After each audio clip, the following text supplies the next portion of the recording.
back him up. Oh, what these clowns are up to. What seemed like a simple traffic violation in a one-way street Hey boys, what's going on? was an encounter that would be critical in securing the convictions of men whose desperation meant they were capable of anything.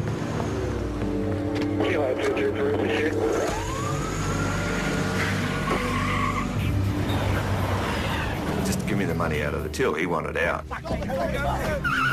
It is evil. I just put my life in shit. That car was driven in a dangerous fashion. He was found hiding in bushland about 5 or 10 metres from the road. I don't know nothing about the robbery, the shooting, the police. He was aggressive, he didn't want to be there. He had hatred for police, there was no doubt about that.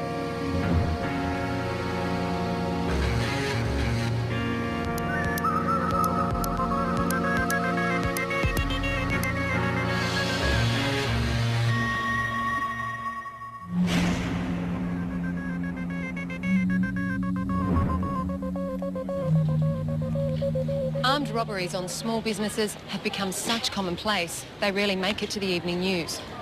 But one string of robberies got everyone's attention, not just because of its similarities, but the escalation of violence that went with it. Police knew they had to act fast before the results became deadly. As I was driving up the road in pursuit after this blue Ford Laser, I came to an intersection. The blue Ford Lasers slowed up dramatically to about 10 to 20 kilometres an hour. I thought this was strange in the middle of a pursuit, and it was at that point that I noticed a passenger lean out of the window with a sawn-off rifle.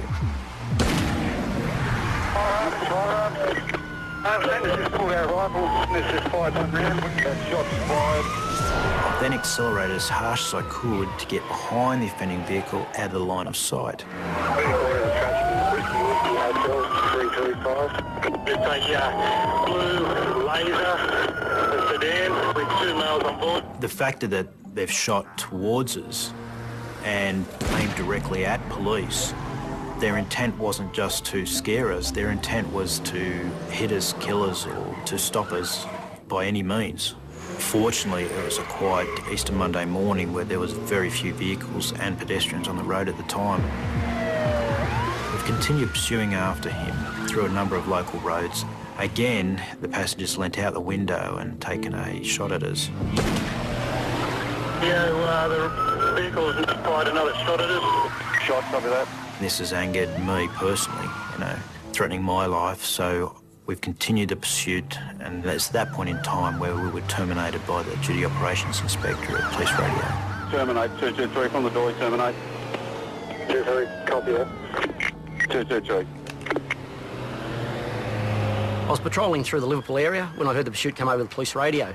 And being in the dog squad, it's a fantastic job for the dogs. Obviously, it's a chase of a car, so the offenders run away, the dogs should be there to catch them. Memo for all cars, keep a lookout for a blue Laser sedan. And I believe there was 2 males on board. Was just involved in a pursuit with shots fired.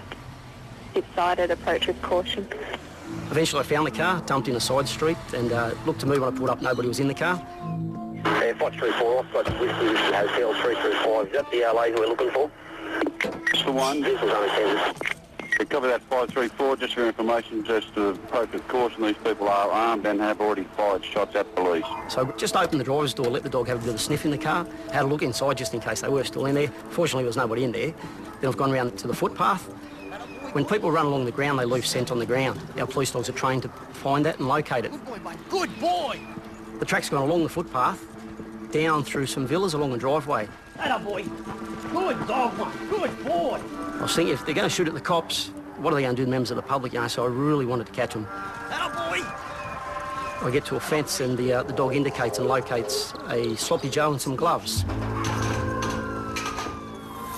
Jump over the fence, the track continues through people's yards, over more fences with the sirens and the helicopter. A lot of people came out into the street and we ended up losing the track.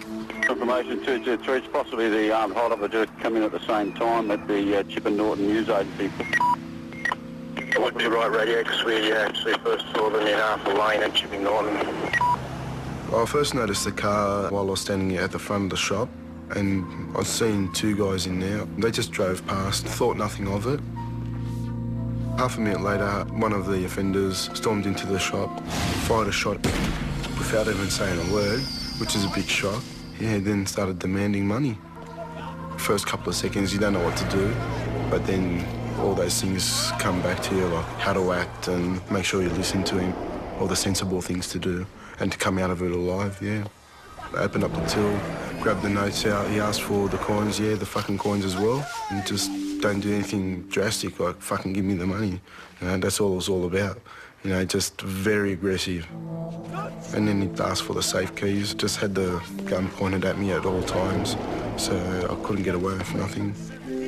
Passed him the bag, said, all right, get down on your knees, make sure you don't follow me. If you do, I'll fucking kill you. And then when I heard the door sliding open, ran down to the front, pressed the alarm bell. Before you know it, the cops were actually there in like 2 minutes, so a pretty quick response time, I suppose, around the area, yeah. Initially, the young fella believed the gunman fired upwards towards the ceiling. So myself and a fellow detective positioned the young fella behind the counter where he was standing and got him to show us where the gunman was standing at that time.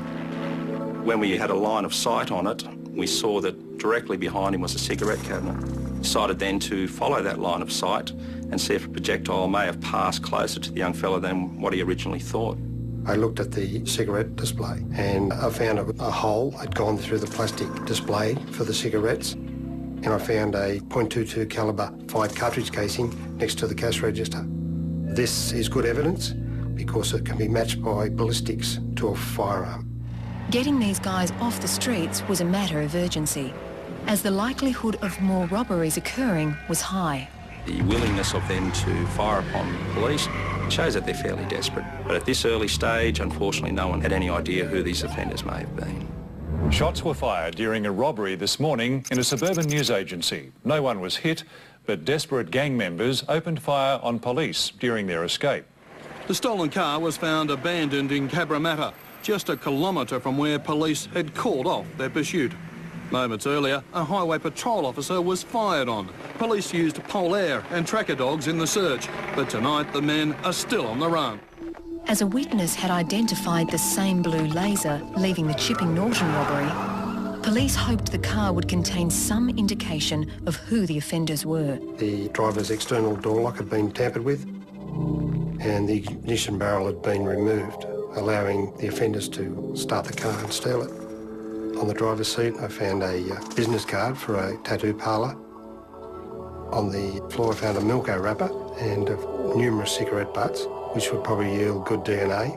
And the best part was on the passenger front seat. It was a .22 calibre Remington cartridge, and that was also bagged along with the other items and submitted for analysis.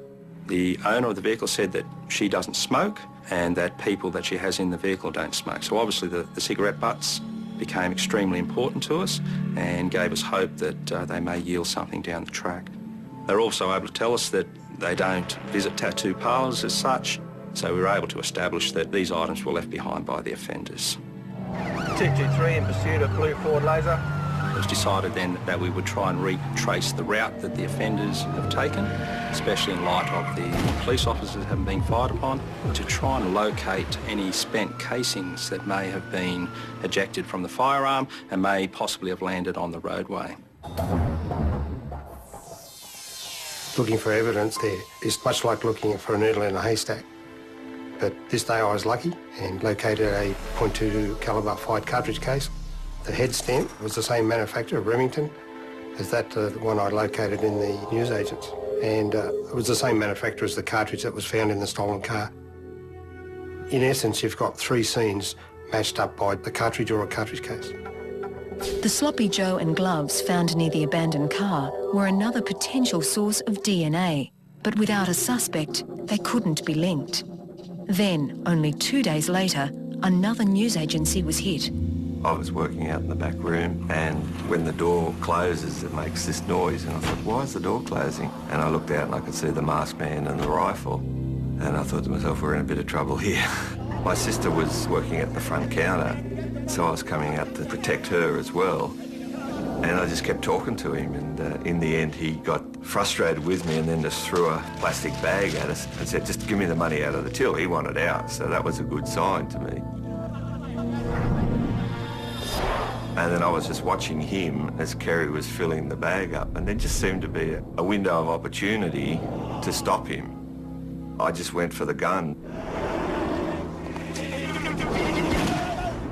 It did go off, but I thought, oh, it's a toy gun. There's just seemed to be paper everywhere. When I say paper, it was very fine, like a little snow thing. And I really thought this is a chance to hit him over the head with his own toy gun. But because we were reaching across a counter, he was able to pull away from me. But just before he went, another shot went off. And then when I came back in, my sister was on the ground and she'd been shot. One of the bullets had struck her in the side. She was taken to Westmead Hospital and underwent surgery. The shell casings and a projectile that were recovered from the scene, along with the description of the robber, were all consistent with the Chipping Norton hold-up. Another similarity was bringing a plastic bag for the takings, which had been left behind in the struggle. It's one thing to go and point a rifle at somebody and demand their money, which is violent and traumatic in itself. But to let off a couple of shots and one of those bullets actually hitting a woman, we were very concerned about how the violence in this robbery had escalated. Once again, witnesses were able to take the registration number of the fleeing car. A quick check revealed that the Mazda had been stolen from this car park. The fact that the blue laser used in the first robbery had also been stolen from a car park next to a railway station was of immediate interest to a newly formed task force. There was a big problem at that stage that there was robberies out of control in the Cabramatta and Fairfield area. There was probably 50 robberies a week. There was a big drug problem, especially in Cabramatta, and they go hand in hand, so therefore people needed money, so there was a lot of street robberies and soft target robberies. Because the cars were stolen from railway station car parks and they weren't too far from where the robberies took place, it seemed the pattern was emerging that the robber was catching a train to the railway station and stealing a car whilst there and using the cars in the robberies. Later that night, the Mazda used in the Sefton robbery was found burnt out in a nearby park, only a few kilometres from where the robbery had occurred. The lady had been shot, and that had upped the ante in terms of what was occurring. It was making us very concerned that someone was going to be killed. And within a week, the pattern continued. We had a call that there was a robbery at the Fairfield West Cellars. A robber had come in armed with a sawn and a firearm and he'd gone past the mill room where they were having lunch. It's a fucking robbery! Give me all your One of the victims thought it was a joke. It's not a fucking joke, dickhead! Get the fucking money, move He was it! very aggressive, he was swearing at them, and as they were complying with his demands, he actually fired off another shot. Two sons and a father inside the store were extremely scared by the actions of this individual going in and shooting at them. They were complying with his direction. $700 was handed over to his male with a balaclava. He had told us that he made particular note of these piercing blue eyes staring back at him through the balaclava. The fact that someone gone in and shot straight away made us think that it was the same person involved with the Sefton robbery and the Chipping Norton robbery. What the shopkeeper next door had seen made them think it was also the same accomplice. But apart from the 22 casings, the only new leads they had were the blue eyes and a maroon car. Police were no closer to finding the offenders who had been terrorising Western Sydney. And it appeared they were becoming more desperate as the frequency of the robberies increased. There was a robbery on a mixed business in North Parramatta when a man ran in with a balaclava, shot and firearm again. A mother and her son were attending the shop at the time. Give me the fucking money! He demanded money and the mother was screaming, take anything, take anything. And as she was doing this, the boy was complying with his demands. His mother tried to drag him out the back of the shop to get away from it, and the robber fired off a shot. The shot went right between Mum and the boy and missed them both by just a few centimetres. Mum actually got out the back of the shop and went out the front and saw a maroon car there with a woman behind the wheel, and she was screaming out, help me, thinking that she may be able to assist her. Help me! Then she is seen the male with the balaclava running out the store and jump into the same car, into the driver's seat, with the girl jumping into the passenger seat. The young fellow then ran out the shop and threw a sticky tape dispenser at the car and hit the car a bit. It took off. And it was the colour of the car that caught the attention of the task force. We knew that a maroon car of that basic description was used in the Fairfield robbery. Therefore, we were of the belief that it was one of the same offenders. The only thing different in this robbery that we could pick up was he didn't bring his own plastic bag with him this time. When he demanded money off the young boy, he actually said, use one of your own bags. And on this occasion, there was a woman involved. Whilst we thought that was unusual, the MO of that robbery and the other robberies was so strikingly similar, we're still quite confident it was the same robber. We thought with the woman being involved in this robbery, it could become a Bonnie and Clyde type scenario. Within 48 hours, the maroon car had been found. But as with the Sefton robbery, it had been set alight. Now, while that wasn't good news for us forensically, we did a download of the CCTV cameras at Yennora railway station. We actually found the time the car pulled up at the railway station. We saw a young woman get out of the car. A short time later, that car was burnt, and then we see a man coming up the railway station steps following the woman. It was late at night. There was no other persons on the platform other than these two people. The footage we obtained only showed the back of this man. The girl, though, we could see front on. That footage showed this girl wearing a distinctive Nike jacket, and they were seen later on in the footage meet up together on the platform. We slowed the footage down and circulated those snippets to all police in New South Wales, hoping that someone out there would be able to identify her. While they didn't have a name, it seemed certain she was involved when they learnt about a petrol station heist the following night. On this occasion, a girl had gone in asking to break some change. The robber ran in, again with a sawn-off rifle. He brought his own bag with him, demanded money from the console operator, then fired off a shot. This robbery was consistent with all the other robberies apart from the fact he didn't wear a balaclava this time, he wore a plastic bag over his head.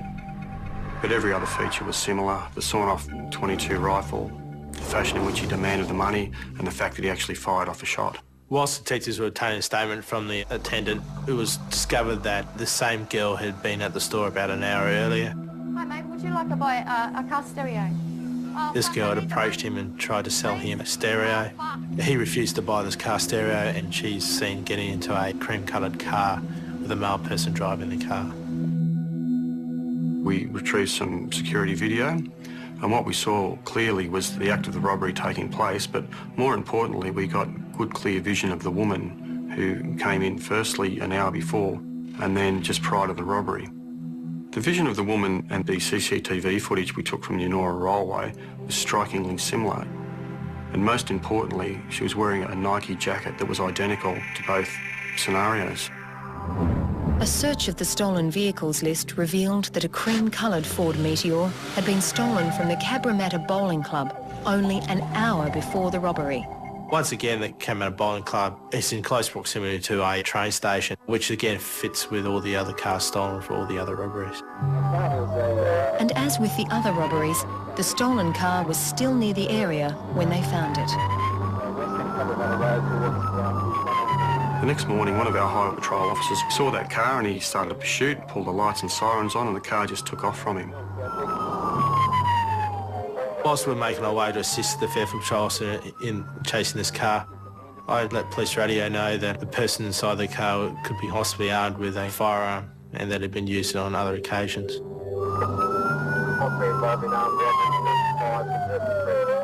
The pursuit with this car was dangerous. At one stage, almost collided with a pedestrian crossing their road. That car was driven in a madly dangerous and erratic fashion all over the Cabramatta and Lansvale and Liverpool areas. The pursuit went for 5-10 minutes. He was driving recklessly and dangerously. At one stage, he was going across on the wrong side of the road. He even tried to cause the highway patrol officer to run to the back of him.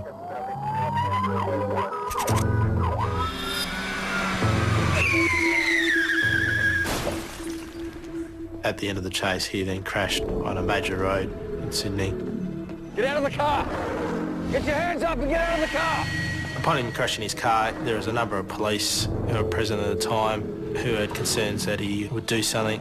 Get out of the car and get your hands up! This person remained in the driver's seat and wouldn't move from the car. Because this person was refusing to get out of the car and the situation was getting out of control, I then smashed the front driver's window with a police baton. I requested him to get out of the car. He still refused to get out of the car. I therefore had to physically drag him out through the driver's side window. The man was arrested and taken back to Liverpool Police Station. He was identified as Stephen Hooper. After a dangerous pursuit through the streets of Western Sydney, Stephen Hooper had been arrested. The prime consideration was trying to link him to the AM Petroleum robbery the night before. He was in a car that was stolen from Cabramatta Bowling Club just before the robbery. The manner in which he drove indicated that he certainly had more to worry about than the stolen car, and the fact that he could have killed someone during that pursuit led us to believe that he was probably involved in not only the AM Petroleum robbery, but the robberies that we've been investigating all over Western Sydney. Detective Malone and I are making inquiries in relation to this stolen Ford Meteor cream-coloured sedan. What can you tell me about that matter? Nothing to say about it. Do you agree that police arrested you today at around 10:45am this morning? Say so, yeah. What can you tell me about the circumstances that led to your arrest? I don't wish to say anything about it. Okay, fine. He was aggressive, he didn't want to be there, he didn't even want to talk to us. He was just arrogant. His demeanour towards police was, he had a hatred for police, there was no doubt about that. What can you tell me about this armed robbery that occurred last night? I don't wish to answer. Did you commit the armed robbery? I don't wish to answer. Hooper was a 32-year-old man who had an extensive criminal history. In the past 7 years, he'd only been out of jail for 13 months during that whole period. However, he'd never had a robbery conviction on his record. We asked him questions in relation to the Sefton armed robbery and what his movements were. Would you be able to tell me where you were on Monday the 23rd of April? I couldn't tell you because I'm fucking drug fucked. I can't remember what I've done fucking 10 minutes ago for at least fucking 3 weeks, 2 weeks, whatever. Stephen Hooper had these strikingly blue eyes. The main thing that came out of the Fairfield West robbery was that the robber had these very, very blue eyes. He was also fairly heavily tattooed. It drew us back to the original offence that happened at Chipping Norton. Give me all your fucking money! Located in that car was a tattoo business card. So again, it just provided a further link to us. What is your current address? No fixed address. Okay. Where was the last address that you lived at? Mum's. Right. What's your mother's address? Cabramatta. Very importantly, we found that he was living at his mother's house only 50 metres from the AM Petroleum robbery, only about 300 metres from where the car used in the Chipping Norton robbery was dumped, about 300 or 400 metres from where the car used in the Sefton robbery was dumped. So we were quietly confident we're on the right track. A decision not to interview Hooper in relation to the Chipping Norton News Agency robbery was made so that we didn't give away too much of the game. Are you prepared to participate in identification parade? No, I don't wish to say anything in relation to any of these fucking things. You know what I mean? As you know, there's no fucking stick-ups or fucking firearms on my record, so why should I be interrogated over? Because I've been caught in a car that fucking I didn't even steal or whatever. At that stage, we had 2 highway patrol officers who actually saw the faces of the men involved in the Chipping Norton robbery. However, we were unable to show them a photo of a suspect. The way it works is legislation says we have to actually offer these people an identification parade. So it was rather frustrating that we thought we had at least one of the offenders, but we couldn't show the police officers his face because otherwise it would contaminate all the evidence. Under the provisions of the Forensic Procedures Act, I wish to obtain a buccal swab, which is a swab of your saliva from inside your mouth, which basically, in common terms, is a sample of your DNA. Do you understand that? I just want to clarify, do you consent to getting the buccal swab? Just for the record, could you? Yes. Thank you. Hooper's DNA was sent to be compared with the cigarette butts found in the stolen blue laser and the sloppy Joe and gloves found in the nearby laneway. Detectives hoped this would provide a direct link to both the Chipping Norton robbery and the shooting at police during the pursuit that followed. With DNA testing in New South Wales, because of the abundance of crimes that are now being solved by DNA, it's created a workload for the laboratories that they just have a huge backlog, and generally that's prioritised in if it's a murder and down from there. So it did take quite a while for our results to come back from the lab.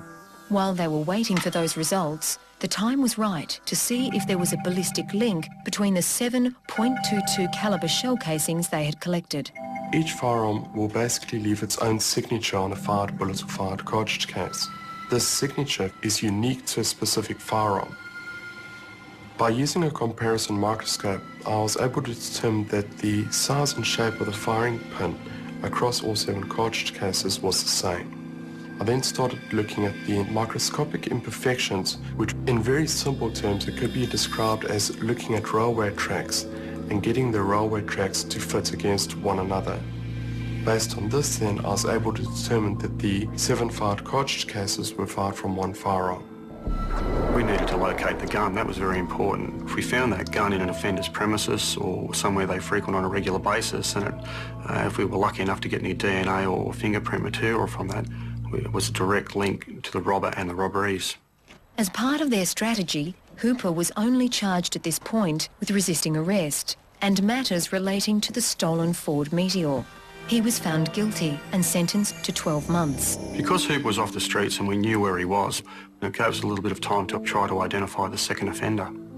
After looking at the footage from the Yanoa railway station, we were quite certain we had the same man. The body, physique, even the clothing that he wore was strikingly similar to the man depicted in the CCTV. The photos that had been circulated of the mystery woman, also captured in the CCTV footage, finally paid dividends. She was recognised as a Cherie Atkinson, a local prostitute, who, despite her young age, had an extensive criminal history. Once we'd identified Cherie, we had found out that Cherie had been charged with a robbery matter herself, and part of her bail conditions was to report to a police station on a daily basis. So we thought we could grab her when she came to report on bail, but the nature of the beast, it didn't work that way, and she failed to report on bail. I therefore placed a warning on the system that we needed to speak to her. The robberies had stopped since Hooper's arrest. However, we had 2 other persons that we needed to identify and locate. The detectives decided to revisit all the robbery scenes, in the hope that some fresh information might move the case forward. When we went back to Chipping Norton newsagents and spoke with the victim, he provided us some information that we didn't actually know about, and that was a fellow had been to a nearby news agency shortly before the robbery. I noticed a car was reversed in the front of the news agency, and I thought it was a bit unusual, and there were 2 guys sitting in the car, basically with their heads slightly down a bit so that they wouldn't be seen by me, I think. When I came out of the newsagent, I walked past this guy. He was walking in, I was walking out, had his hand down behind his trousers. I got back in my car, waited a few minutes, but nothing happened, and then I had to take off because I had to catch a train to go to work. After seeing the same car featured that night on the news, Alan was convinced that the 2 men he'd seen were responsible for the hold-up. These 2 guys, to me, were about 5'6", 5'7", Australian, nasty-looking characters, and they wore tracksuits. They looked like drug addicts, up to no good. Mr. Francis informed us that should he be able to see these persons again, he would be able to identify them. And the likelihood that Stephen Hooper was one of them was gathering more momentum. We got the results back from the lab, and Stephen Hooper's DNA was found in the finger of a glove and on the Sloppy Joe that were both found not far from the stolen car that was used in the Chipping Norton robbery. However, we couldn't definitively link the DNA in the Sloppy Joe and the glove back to the car. So whilst it was a good piece of evidence, it wasn't a definitive piece of evidence.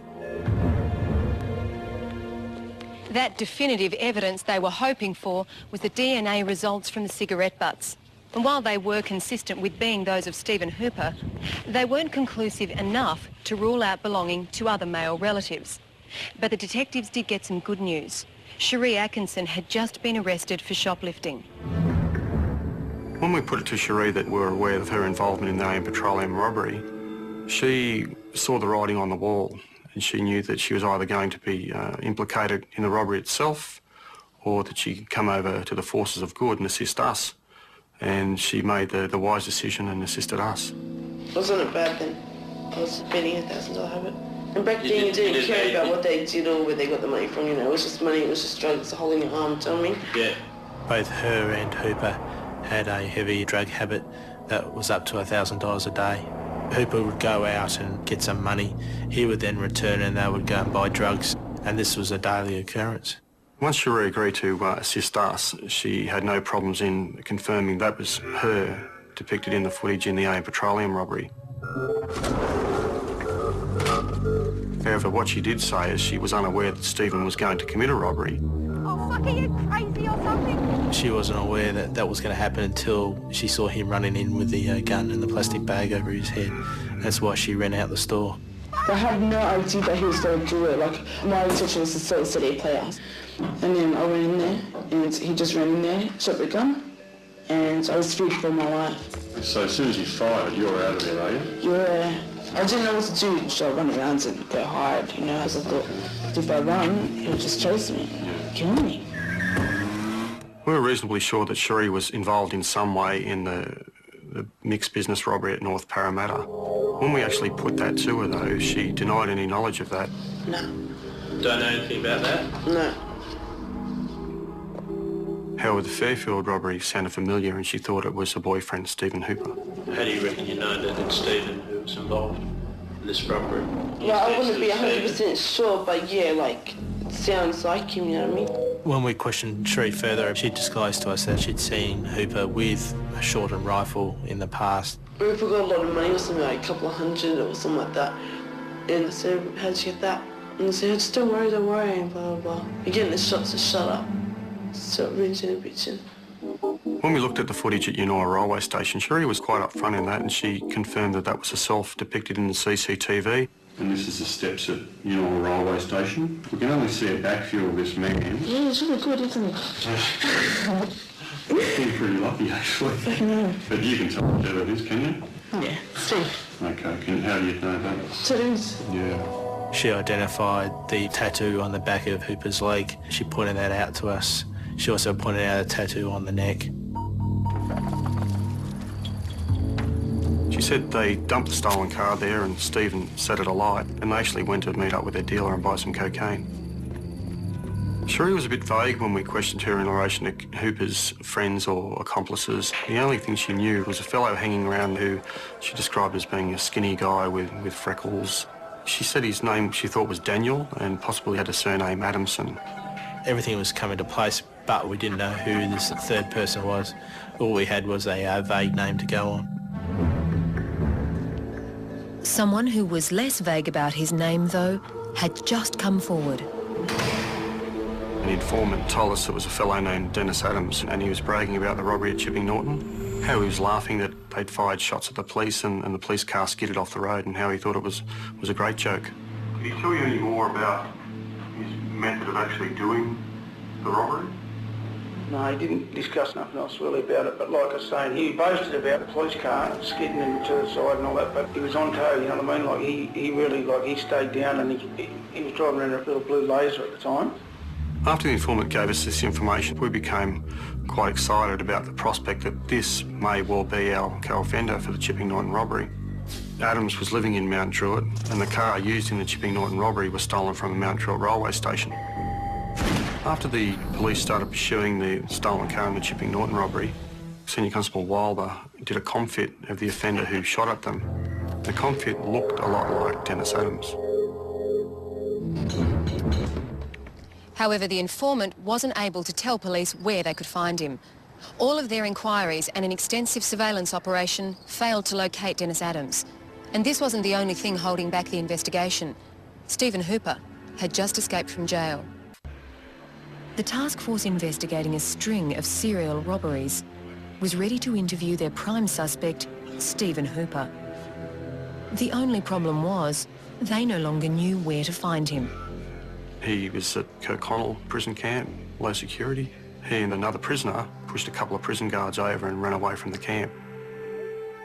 Fortunately, Hooper was quickly recaptured, and it was time to face the music.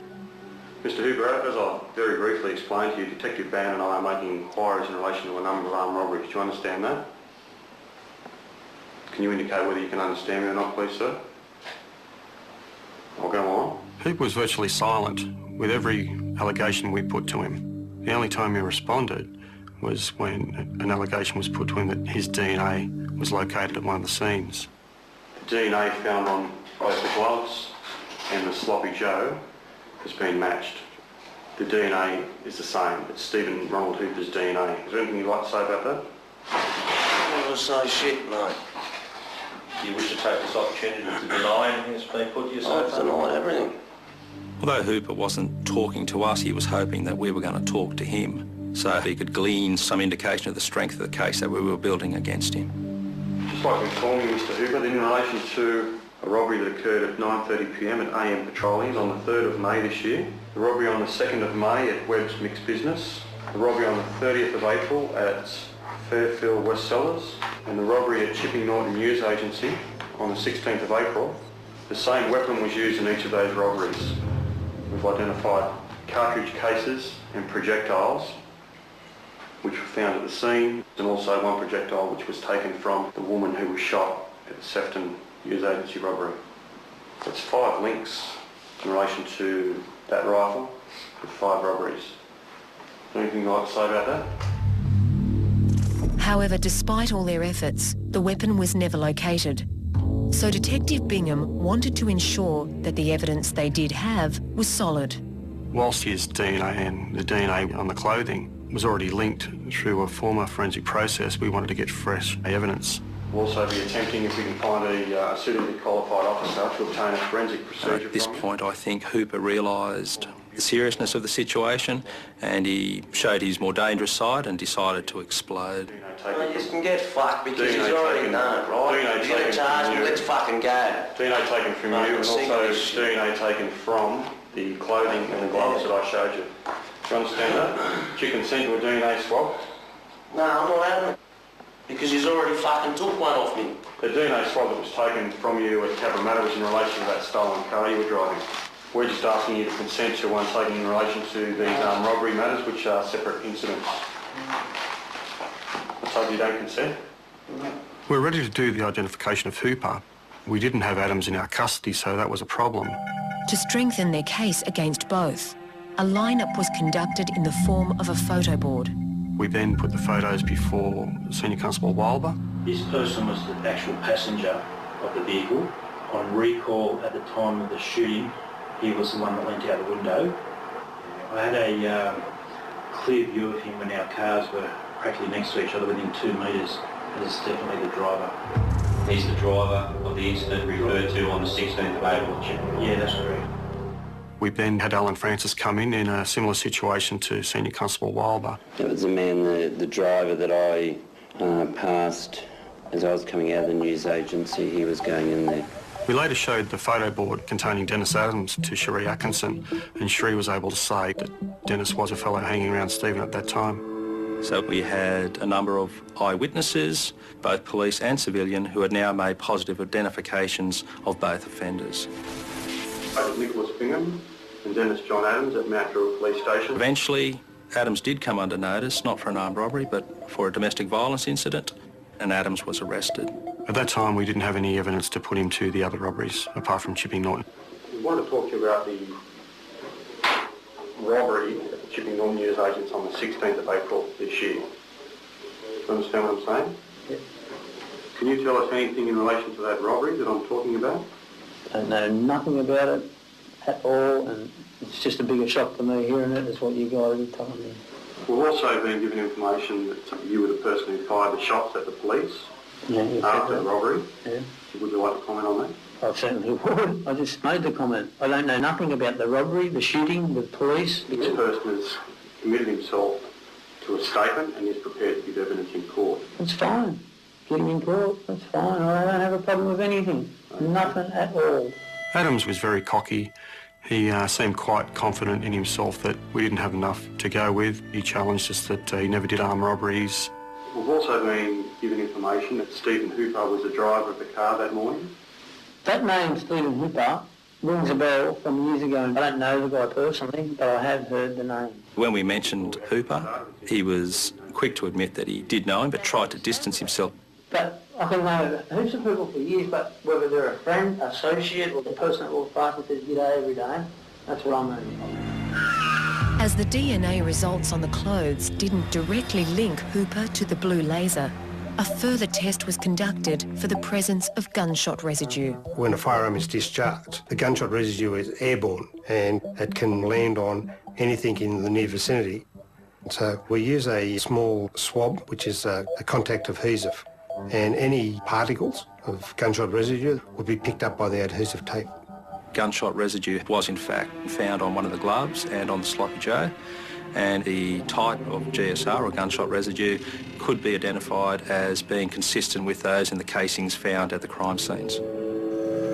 Although the passenger was the shooter, the gunshot residue from the firearm has drifted through the vehicle and settled on the clothing of the driver. So this was perhaps the last piece of the puzzle that really secured the convictions against Hooper.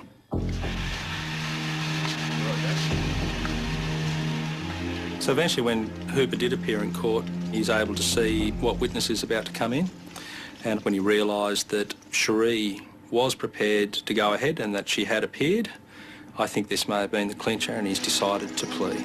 He decided to enter a plea of guilty to a number of the robberies in lieu of going to trial on all of the robberies, and that plea was accepted by the Crown, and also the victims of the other robberies were quite happy with that as well.